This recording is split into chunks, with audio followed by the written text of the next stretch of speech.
What did you see working though with corporations? The ones I know you said a lot of them had, decided to stop doing business in that moment. But for what we saw on the outside, we saw a lot of pandering. It looked like a lot of pandering. A lot of companies being on board. Serena Williams' husband stepped down and was like, well, I need to put a black person in charge. I mean, I struggle with the fact that it takes death to move a white mountain an inch.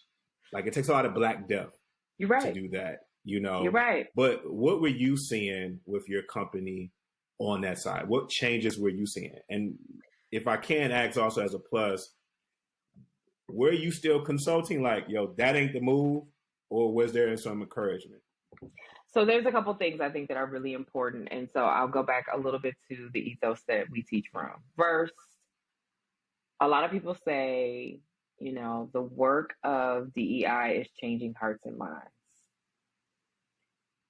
I agree and don't. I am concerned about changing behavior. I don't care what you believe. I am unconcerned about what exists in your container in terms of what you decide that, is the right thing. What I care most about is how you behave. I care about how you speak to me.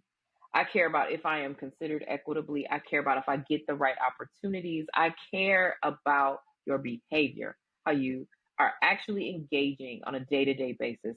I don't care what you believe. You can stand in your shower and yell the N-words to the top of your lungs every morning. I am uninvested in any of that. I do not care, okay? What I care about, though, is when you get into these four walls at said company that has made a commitment to equity or inclusion or diversifying talent, that you are doing that because that's your job. Okay, so that is more the approach that I take. That said, there are sometimes occasions where you have a moment where people really mean it.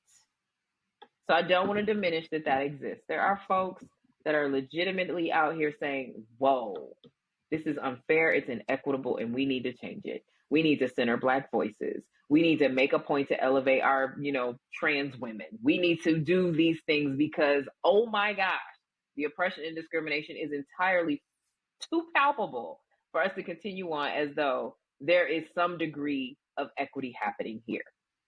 There are those folks, but there are a lot of folks who A, don't understand, B, are uninterested in understanding, C, how do I stay out of trouble, D, oh, we need to talk about that now. Can I get some talking points? And you know what? I'm going to give them to you.